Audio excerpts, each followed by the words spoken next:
Saya ingin menyampaikan firman tentang damai sejahtera karena itu yang sedang kekurangan di seluruh dunia. Kalau ada satu defisit di seluruh bumi, defisit yang utama adalah damai di hati. Dunia ini semakin tidak menentu, tapi anak-anak Tuhan tidak boleh begitu. Kita punya pegangan, Raja Damai itu ada di dalam diri kita, Yesus Kristus namanya. Saya berikan judul, damai yang diberikan sangat besar. Saya ulangi, damai yang diberikan sangat besar. Diambil dari satu kalimat dalam sebuah lagu lama yang dulu sekali waktu saya baru bertobat sering nyanyikan. Damai yang diberikan sangat besar, damai yang jadikan hati gemar. Tuhan besertaku sepanjang jalanku, ku serahkan padanya, Yesus Tuhan. Mari kita baca firman Markus 14, buka bersama dengan saya, ayat 32. Markus 14 ayat 32 sampai ayat 42. Saya bacakan dulu di Taman Getsemani. Lalu sampailah Yesus dan murid-muridnya ke suatu tempat yang bernama Getsemani. Kata Yesus kepada murid-muridnya, duduklah di sini sementara aku berdoa. Dan ia membawa Petrus, Yakobus dan Yohanes sertanya. Ia sangat takut dan gentar. Lalu katanya kepada mereka, hatiku sangat sedih seperti mau mati rasanya. Tinggallah di sini dan berjaga-jagalah. Ia maju sedikit merebahkan diri ke tanah dan berdoa supaya sekiranya mungkin saat itu lalu daripadanya. Katanya, ya Aba, ya Bapa, tidak ada yang mustahil bagimu. Ambillah cawan ini daripadaku. Tetapi janganlah apa yang aku kehendaki, melainkan apa yang engkau kehendaki. Setelah itu ia datang kembali dan mendapati ketiganya sedang tidur. Dan ia berkata kepada Petrus, Simon, sedang tidurkah engkau? Tidakkah engkau sanggup berjaga-jaga 1 jam saja? Berjaga-jagalah dan berdoalah, supaya kamu jangan jatuh ke dalam pencobaan. Roh memang penurut, tetapi daging lemah. Lalu ia pergi lagi dan mengucapkan doa yang itu juga. Dan ketika ia kembali pula, ia mendapati mereka sedang tidur, sebab mata mereka sudah berat, dan mereka tidak tahu jawab apa yang harus mereka berikan kepadanya. Kemudian ia kembali untuk ketiga kalinya dan berkata kepada mereka, tidurlah sekarang dan istirahatlah. Cukuplah, saatnya sudah tiba, lihat anak manusia diserahkan ke tangan orang-orang berdosa. Bangunlah, marilah kita pergi, dia yang menyerahkan aku sudah dekat. Saya akan jelaskan ayat per ayat bagaimana damai yang Tuhan berikan itu sangat besar di dalam diri kita yang percaya. Ayat 32. Lalu sampailah Yesus dan murid-muridnya ke suatu tempat yang bernama Getsemani. Kita semua tahu Getsemani itu tempat doa yang terkenal sekali hari ini di Israel karena Yesus berdoa di situ. Kata Yesus kepada murid-muridnya, Yesus ngomong begini, duduklah di sini sementara aku berdoa. Kenapa Yesus disebut Raja Damai? Karena dia punya kehidupan doa. Dan Tuhan Yesus akan ajarkan kepada kita bagaimana memperoleh damai sejahtera ketika kita berada di hadirat Allah. Sekalipun bahaya menanti, karena Yesus segera akan terbunuh gara-gara dosa kita. Tapi Yesus tidak gentar. Maksud saya, meskipun Yesus tahu rasa takut, tapi gentarnya tidak sama dengan ketakutan manusia. Kalau manusia takut siksaannya. Kalau Yesus lebih digentarkan karena dia segera akan berpisah dengan Bapa sejak penciptaan dari kekal pada kekekalan Alfa dan Omega. Allah Tritunggal tidak pernah terpisah-pisah. Tapi tak lama lagi Yesus harus berseru, Eloi, Eloi, lama sabachthani. Allahku, Allahku, mengapa engkau meninggalkan aku? Gara-gara you and me, gara-gara kita. Namun demikian kok bisa ya? Yesus tetap damai berdoa. Biasanya kita kalau dirudung masalah, kita udah nggak bisa sembayang, udah nggak mampu berseru. Tapi Yesus tetap di Getsemani mencucurkan air mata darah. Yesus bisa berdoa. Saya tekankan satu poin sederhana, tiada damai sejahtera tanpa doa. Damai itu tidak dari bumi dan tidak dari diri kita sendiri. Damai itu datangnya dari persekutuan yang hidup dengan Tuhan kita yang tidak terlihat. Damai itu keluar dari pengenalan akan Allah. Damai itu alhasil daripada hadirnya Roh Kudus ketika kita berdoa. Yesus berkata, duduk di sini sementara aku berdoa. Yesus berdoa sendiri. Damai itu nggak rame-rame. Oh, banyak orang pasti damai. Nggak tentu. Damai itu bisa kita alami sekalipun kita merasa sendirian. Meskipun kita terkadang merasa tidak ada orang yang bisa mengerti masalah atau pergumulan yang kita hadapi. Damai itu tidak tergantung jumlah manusia yang ada di sekeliling Anda atau ada di hidupmu hari ini, atau tidak sama sekali tergantung wujud-wujud dukungan orang-orang di kanan kirimu. Damai itu tidak bersandar pada manusia, apalagi pada jumlah. Ayat 33, dan ia membawa Petrus, Yakobus, dan Yohanes, 3 murid favoritnya. Ia membawa Petrus, Yakobus, dan Yohanes sertanya, ia sangat takut dan gentar. Ini yang saya maksudkan tadi, yang Tuhan gentarkan adalah Eloi, Eloi, lama sabachthani. Jadi ternyata yang namanya damai sejahtera itu hilang kalau orang itu tidak dekat sama Tuhan. Nah, Yesus tidak punya pilihan karena Yesus memilih untuk naik ke salib. Yaitu konsekuensinya. Kalau dia mau mengambil dosa kita di atas tubuhnya, alhasil dosa itu memisahkan kita dari Allah. Apa yang memisahkan manusia dari penciptanya? Ya dosa. Karena Yesus datang sebagai penebus, dia harus tanggung itu. Jadi dari cerita ini aja, Eloi lama sabachthani, kita mengerti bahwa damai atau perasaan tenang itu hanya dekat Allah saja, seperti yang dikatakan di Mazmur 62 ayat 2, nggak usah dibuka. Hanya dekat Allah saja aku tenang, daripadanya lah keselamatanku, hanya dia gunung batuku, kota bentengku. Aku tidak akan takut, aku tidak akan gentar. Yesus takut dan gentar, karena sebentar lagi Yesus harus berpisah dengan Bapa, sementara beberapa jam pada waktu murka Allah ditimpakan atas tubuhnya. Dari sini kita bisa ambil konklusi bahwa tiada damai kalau orang itu jauh dari Tuhan. Sedangkan Yesus sendiri ketika ditinggal oleh Bapa karena murka Allah ada atasnya gara-gara kita.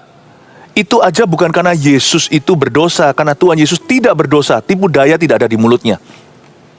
Apalagi kalau kita itu dipisahkan dari Allah gara-gara dosa kita yang sengaja. Tiada damai sekalipun kita kaya, kita bisa punya semua koneksi di seluruh dunia, memiliki segala sesuatu, sukses dalam segala perkara, tapi kalau kita tidak dekat dengan Allah, alias terpisahkan karena dosa dan pemberontakan kita, maka tiada ketenangan di dalam jiwa kita. Yesus takut dan gentar. Jadi dari sini kita pahami bahwa damai itu bukan positive thinking ya, nggak ada hubungan. Damai dengan perasaan atau pikiran positif itu nggak ada hubungannya. Dan damai itu juga bukanlah absennya rasa takut. Damai itu adalah hadirat Bapa.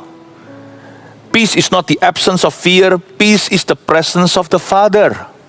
Saya ulangi, damai itu bukanlah absennya rasa takut dan gentar. Siapa sih nggak pernah takut? Kita sih bukan ketakutan terpisahkan dari Bapa gara-gara pengorbanan Yesus. Tiada yang bisa memisahkan kita dari kasih Kristus. Pencobaan, malaikat, setan, apa yang di langit, apa yang di bawah bumi, maut, tiada yang bisa memisahkan kita dari kasih Kristus. Tapi kita semua pernah merasakan takut. Takut ujian, takut gagal, takut ditolak, takut bisnisnya nggak berhasil, takut pelayanannya nanti tidak berkembang, tidak bertumbuh, takut sakit, gentar ketika seorang anggota keluarga yang dicintai itu jatuh sakit. Semua pikiran-pikiran negatif mulai menyerang dan menyerbu sanubari kita. Siapa sih nggak pernah takut dan gentar? Tapi ini kabar baiknya, damai nggak ada hubungannya dengan pikiran positif. Damai juga tidak ada hubungannya dengan keadaan kita. Kita bisa berada dalam masalah tapi bisa memiliki damai sejahtera. Itulah uniknya orang Kristen anak Tuhan. We can have peace amidst troubles. Kita bisa mengalami damai yang luar biasa sekalipun masalah kita sama luar biasanya.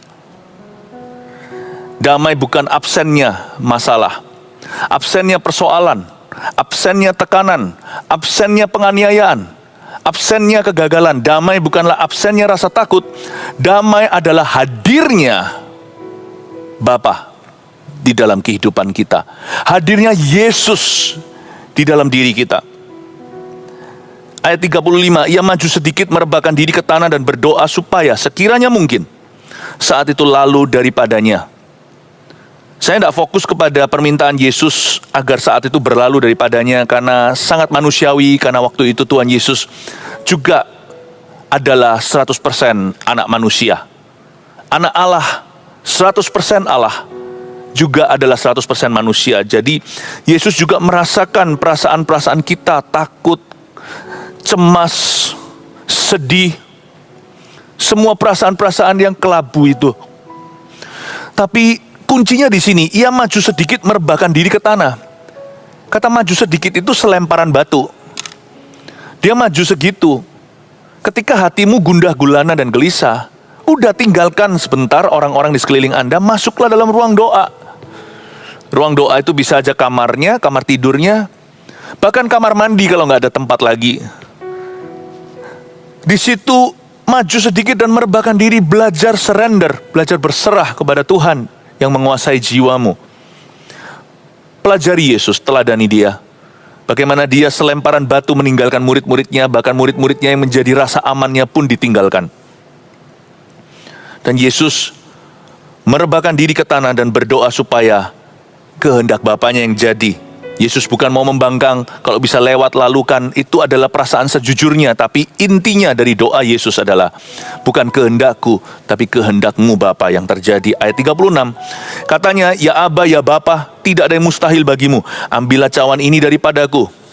Tetapi janganlah apa yang aku kehendaki, melainkan apa yang engkau kehendaki terjadi. Ini yang saya sebut shalom peace. Shalom, peace, damai sejahtera yang seringkali kita ucapkan di antara saudara seiman, shalom ya. Kita mengerti nggak ya shalom itu artinya apa? Shalom itu artinya nothing is missing, nothing is broken in all of God's good plan for you and I. Kata shalom peace itu punya satu makna yang mendalam, artinya tidak ada yang putus, tidak ada yang hilang dalam segala rencana Tuhan yang baik dalam hidup kita. Kita boleh alami ujian, kita ngalami pencobaan, tapi pada akhirnya nggak ada yang hilang. Apa yang hilang, kalau itu rencana Tuhan pasti ditemukan. Apa yang putus atau patah pasti disambung kembali, alias pulih. Nggak bisa, nothing tulus. Ikut Yesus itu nothing tulus. Ikut Yesus itu nggak mungkin bisa merugi, apalagi merugi secara kekal. Kita bisa merugi materi, kita bisa dirugikan nama baik kita karena fitnah.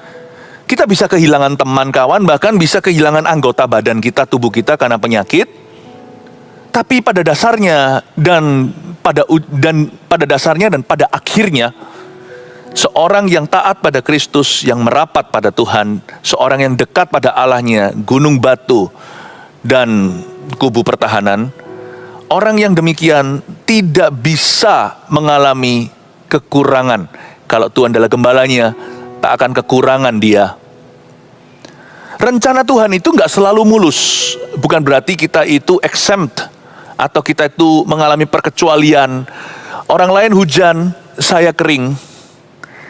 Jikalau daerah kota Anda itu kena banjir, anak Tuhan atau bukan, tetap kelelep air. Rencana Tuhan itu termasuk di dalamnya problema. Tapi kalau kita yang kenal Tuhan, kita yang mengasihi Tuhan, yang berseru pada namanya, problema itu akan Tuhan tunggangi dan manfaatkan untuk mendatangkan kebaikan. Sehingga pada akhirnya, kita tidak kehilangan apa-apa. Paling hal-hal duniawi. Hal itu kan datang pergi. Tapi ujungnya itu kemenangan. Karena itu disebut, kita ini lebih dari pemenang. Tiada yang bisa memisahkan kita dari kasih Kristus. We are more than conquerors. Yesus di sini mengalami musibah gara-gara kita. Tapi ujungnya dia berkata, biarlah kehendakmu yang terjadi. Itulah beauty. Itulah keindahan yang ultimate atau keindahan yang paling tinggi. Bahwa dalam Bapa, dalam Kristus hari ini, kita nggak bisa kehilangan apa-apa. Tiada yang putus dan patah. Tiada yang lenyap kalau Tuhan katakan itu milik kita. Itulah damai sejahtera anak-anak Tuhan. Anak-anak Tuhan harus punya damai begini loh. Sekalipun kita ini nggak mulus selalu, apalagi kita itu tidak luput dari kesalahan, anak Tuhan boleh damai tahu bahwa sekalipun dia kadang-kadang gagal atau salah atau melakukan kesalahan, Allah itu tidak pernah kehabisan rencana yang indah. Tuhan gak kehabisan akal. Saya bayangkan Tuhan tuh pejunan kita ini tanah liat. Kalau tanah liat itu rusak di tangan maestronya, dia bisa menciptakan plan berikutnya. Bahkan dari kesalahan dan kekurangan kita serta kelemahan. Allah kita tidak kehabisan ide. Asal kita mau bertobat lagi jikalau kita salah. Saya ngomong begini bukan berarti meremehkan kesalahan loh ya. Ayo kita buat salah nggak apa-apa. Toh Tuhan punya rencana berikutnya. Bukan. Yang punya pikiran gitu bertobat. Itu memanipulasi sorga. Tapi dari hati tulus saya ngomong begini, sama sekali tidak meremehkan, apalagi kalau persoalan dosa. Oh, jangan berkata mari kita berdosa, toh Tuhan ampuni nanti. Oh, bertobatlah. Tapi meskipun kita sudah jaga ya, siapa sih di antara kita yang bebas dari salah? Pasti dari waktu ke waktu, minimal ketika kita nggak sengaja, kecolongan sesuatu di hidup kita. Tetapi kekristenan itu, hubungan kita dengan Tuhan itu sebagian besar porsi shareholder atau pemegang sahamnya itu Tuhan. Kita harus setia sih. Tapi ada ayat begini, sekalipun ketika kita tidak setia pun Tuhan setia. Dari sini kita aman. Hubungan ini defender, lawyer, pengacara, pembelanya, yang utama itu bukan kita. Pembela utamanya adalah Dia yang telah memenangkan kita. Jadi kalau kita pernah gagal, jangan takut gagal, tetaplah berjalan dengan Kristus secara tulus. Karena sekalipun kita bisa sekali-kali gagal, atau berkali-kali gagal, Allah kita tidak kehabisan akal. Dia tetap punya rencana indah. Saya selalu sebut Tuhan itu punya rencana B, rencana C, rencana D. Sekali lagi, saya peringatkan, jangan remehkan kesalahan, jangan kita itu asal-asalan ikut Tuhan. Dan juga jangan pernah kita itu welcome atau buka pintu selebarnya terhadap dosa karena kurang takut akan Allah. Hanya karena tahu bahwa Tuhan bisa memberi kesempatan lagi. Be careful, karena ada konsekuensi. Tapi kalau kita gagal bukan karena kita memang merencanakan demikian, apa boleh buat? Ingat, Tuhan kita itu punya rencana indah. Rencana B, C, D, E, F, G, semua itu rencana indahnya Tuhan. Tapi Pastor Philip saya nggak dapat rencana A, gimana? Ya nggak apa-apa. Nasi udah jadi bubur, mau diapain? Dimakan buburnya. Syukuri dulu, pastikan. Kalau kita salah masak nasi, terlalu lembek, terlalu lama, ya jadikan bubur sekalian. Bubur nggak mengenyangkan, tapi mendingan daripada nggak makan sama sekali dan membuang nasi. Sekalipun kita pernah gagal, atau akan gagal, Allah tidak kehabisan akal ya, Tuhan punya rencana indah. Tetapi juga di sini bukan kehendakku yang jadi, tapi kehendakmu. Waktu kita nggak mengerti, don't worry, Tuhan itu selalu pegang kendali. Yesus Kristus di sini menunjukkan kelemahan sebagai manusia, meskipun Yesus tidak pernah berbuat dosa. Dia berkata, namun jangan apa yang ku kehendaki, melainkan kehendakmu yang jadi. Izinkan Tuhan yang pegang kendali, damai itu akan sempurna. Waktu kita nggak mengerti, jangan kita sok tahu. Atau jangan marah dan kecewa. Waktu kita tidak memahami sesuatu, terus aja berjalan dalam ketaatan. Sebab Tuhan yang memegang kendali, meskipun kita tidak mengerti, suatu hari kita akan memahami. Apa maksudnya juga Tuhan biarkan kehendakmu yang jadi? Kalau sampai sesuatu yang buruk ya terjadi, kita nggak imani ya, saya nggak doakan. Aduh, seburuk-buruknya kita ini loh anak-anak Tuhan yang namanya udah tertulis dalam kitab kehidupan. Separah apapun yang terjadi, paling tidak kan at least kita masuk sorga. Separah apapun lah keadaan, kalau kita doa tidak ada mujizat, sepertinya doa kita tidak terdengar dan tidak ada jawaban dari Tuhan. Aduh, worst come to worst, skenario terburuk sekalipun, paling tidak nama kita sudah tertulis dalam kitab kehidupan. Kalau kita tahu kita mati masuk sorga gara-gara Yesus sudah beli, harusnya kita damai dong di hidup ini, sekalipun hidup itu kurang sempurna atau jauh dari kesempurnaan. Orang yang tahu skor akhirnya itu dia adalah sorga, kalau dia tahu bahwa ujung tali itu bukan neraka atau binasa, tetapi adalah kebahagiaan kekal dalam sorga Bapa yang baka, bukannya harusnya kita itu sekarang rasa damai? Kalau kita nonton film kan, paling kita nggak suka adalah orang yang jadi spoiler, memberitahu, oh enggak kok, nanti lakonnya nggak mati, akhirnya dia menang, atau mereka akan hidup bahagia selama-lamanya, happily ever after. Itu kan spoiler. Jadi akhirnya kita waktu ikuti movie itu sudah nggak setegang itu. Kalau film aksi, film yang thriller, yang mendebarkan. Tapi kalau kita tahu ternyata belakangnya fine-fine saja kan. Jadi sepanjang perjalanan film itu 2 jam, 1,5 jam, udah gak tegang lagi hatinya, udah tenang. Ya kalau film sih entertainment, kurang entertaining ya, kalau udah diberitahu dulu. Tapi kalau hidup kan bukan entertainment. Kalau kita sudah diberitahu ujungnya adalah sorga. Tenanglah saudara, tenanglah Bapak Ibu, damai sejahtera, peace, I speak to you.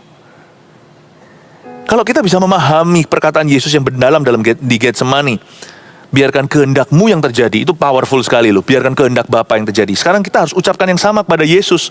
Tuhan, biarlah kehendak-Mu yang terjadi. Pasti damai di hati. Saya percaya Anda belajar sesuatu ya. Ayat 37. Setelah itu ia datang kembali dan mendapati ketiganya sedang tidur.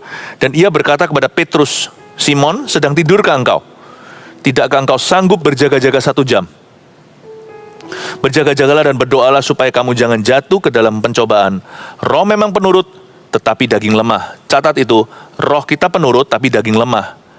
Sekarang akan saya jelaskan benang merahnya di mana antara statement pernyataan Tuhan Yesus bahwa roh kita itu penurut, tapi daging lemah, dengan Yesus berdoa berkali-kali mendoakan hal yang sama.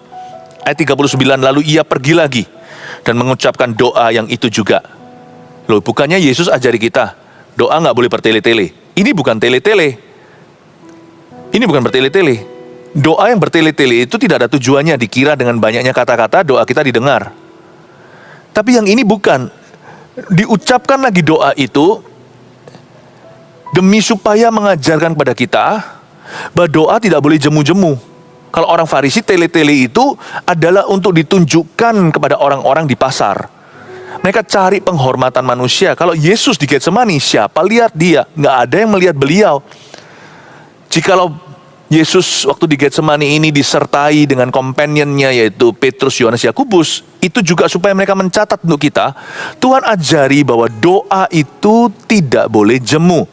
Apalagi soal damai sejahtera. Mau tahu mengapa? Karena doa kita agar hati ini damai tidak bisa sekali saja. Karena hati kita cenderung ada gravitasi ke arah cemas, ke arah takut, ke arah gentar. Karena pikiran kita ini udah jatuh dari Adam dan Hawa, jadi mudah sekali untuk negatif. Karena damai sejahtera dari hati kita itu mudah tercuri atau mudah untuk dicuri, kita harus jaga berkali-kali. Doa bukan bertele-tele, tapi jangan jemu. Janganlah berdoa itu hanya sekali-kali, atau sekali seumur hidup minta damai lalu selesai. Enggak. Jaga hati dengan segala waspada itu setiap saat, saudara. Dan pada waktu kita itu merasa terganggu damai sejahteranya, ya doa lagi. Peduli amat kalau doa yang sama dengan yang tadi. Doakan lagi. Bukan karena Tuhan itu lupa akan doa kita sebelumnya, tapi hati kita yang cenderung luntur. Yesus mengucapkan doa itu lagi. Itulah caranya Yesus untuk mengalahkan daging manusia. Yesus mau menurut pada Bapa dan tidak izinkan daging manusia yang lemah itu ambil alih. Sehingga berkata, biar kehendakku bukan kehendak Bapa yang jadi. No, Yesus tidak izinkan itu. Ia pergi lagi dan mengucapkan doa yang sama dengan tujuan mengajarkan pada kita, damai itu mudah tercuri. Tolong dijaga dengan segala waspada. Karena damai itu mudah untuk dicuri. Please, hati-hati. Ia pergi dan mengucapkan doa yang sama. Dan ketika ia kembali pula ayat 40, ia mendapati mereka sedang tidur sebab mata mereka sudah berat dan mereka tidak tahu jawab apa yang harus mereka berikan kepadanya. Satu hal yang indah, damai sejahtera itu gak pernah bisa overdosis. Damai sejahtera itu kalau kelebihan, dia akan otomatis menjadi damai orang lain. Ini yang terjadi sama Yesus. Ketika dia berkali-kali berdoa, penuhlah gas tank, penuhlah yang namanya tank, atau penuhlah yang namanya tabung bensinnya atau tabung panah. Kemudian ia kembali untuk ketiga kalinya ayat 41 dan berkata kepada mereka, tidurlah sekarang dan istirahatlah.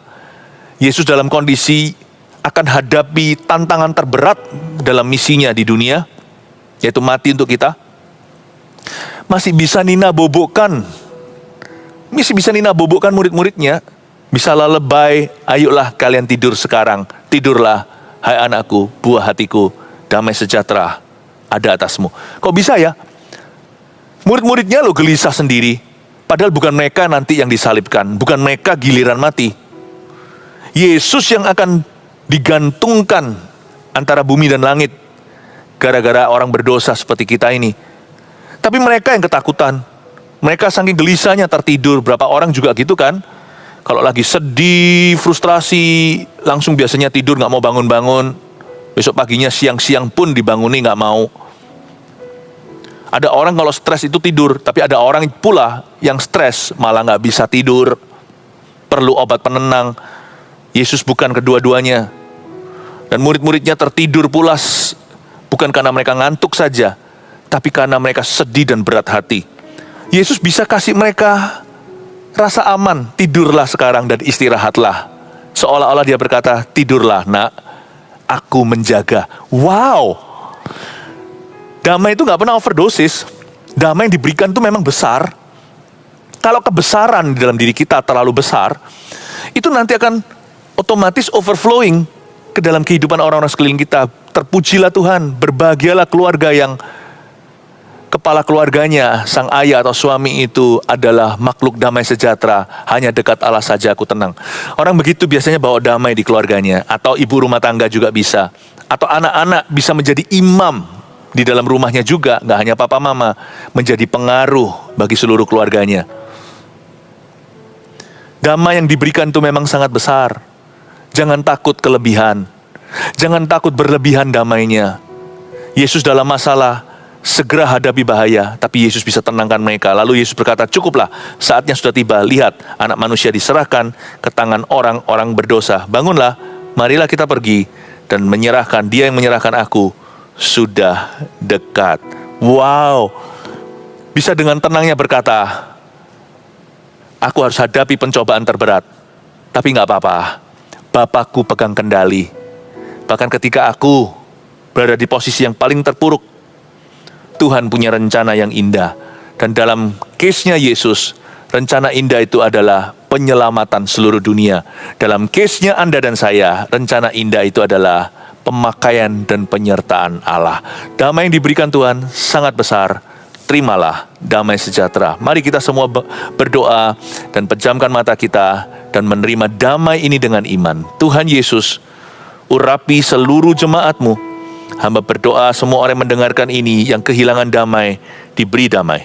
Jangan berikan sekedar damai, tapi biar mereka memperoleh damai yang Kau berikan yang sangat besar itu.